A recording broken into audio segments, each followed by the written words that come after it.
Bir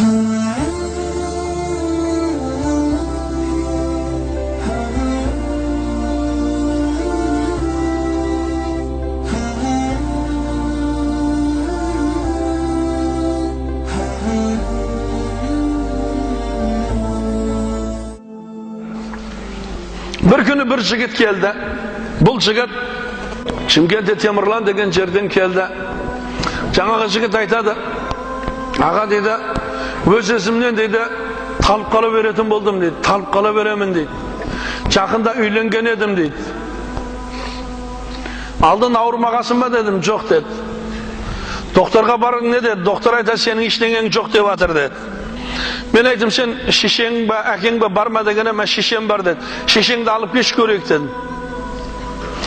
Содан шешесін алып келді. Шешесінен сұрап отырым.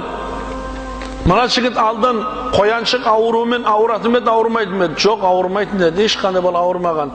Бұл осындай бір 28 жасында бірден осындай ауыр болып қалды ма дедім. Иә деді. Содан жаңағы жігіттен сұрап отырым. Сен шешеңді ренжіттің бе, ренжітпедің бе деп сұрап отырым. Жоқ, біздің мамашқа ғой, анау ғой, мынау ғой деп жатыр. Мен кейін шешесінен сұрамын, шыныңыз айтыңыз, сіздер ренжітті ме, ренжітпеді ме деп. Жоқ, ойбай, мен жақсымын, анау, мынау деп жатыр да. Мен айтым, шыныңыз айта берің. Құдай көріп тұр ғой. Тебедім баласына жалтақ қарады да, иә деді. Мен айтым, көрдің бе дедім. Саған мына шешеңнің жүрегінен қарғыс деген. Содан iya dedi, бұл dedi, әйелімен мен тастап кетемін деп әрекет қып қалды. Үйленгендеріне 1-2 ай болған жоқ. Сол әйелімен бірге бөлек тұрамын деп жатыр. Келдіңіз, бөлек тұрам деп жатыр.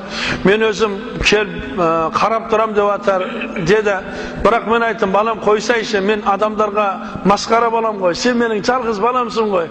Бәрі ішетін жейтін бәрі нәрсе бар. Мейлі, одан гөрі мен кетейін деп айттым. Бірақ мына үйден кетпеңдер деген адам кетіп қалды. Сонда аузымнан шығып кеттім ол да деді.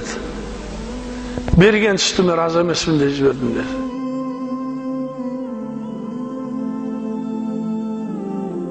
Жігіттер, біз ананың үстін емгенбіз да, біз тегін емгенбіз да, тегін.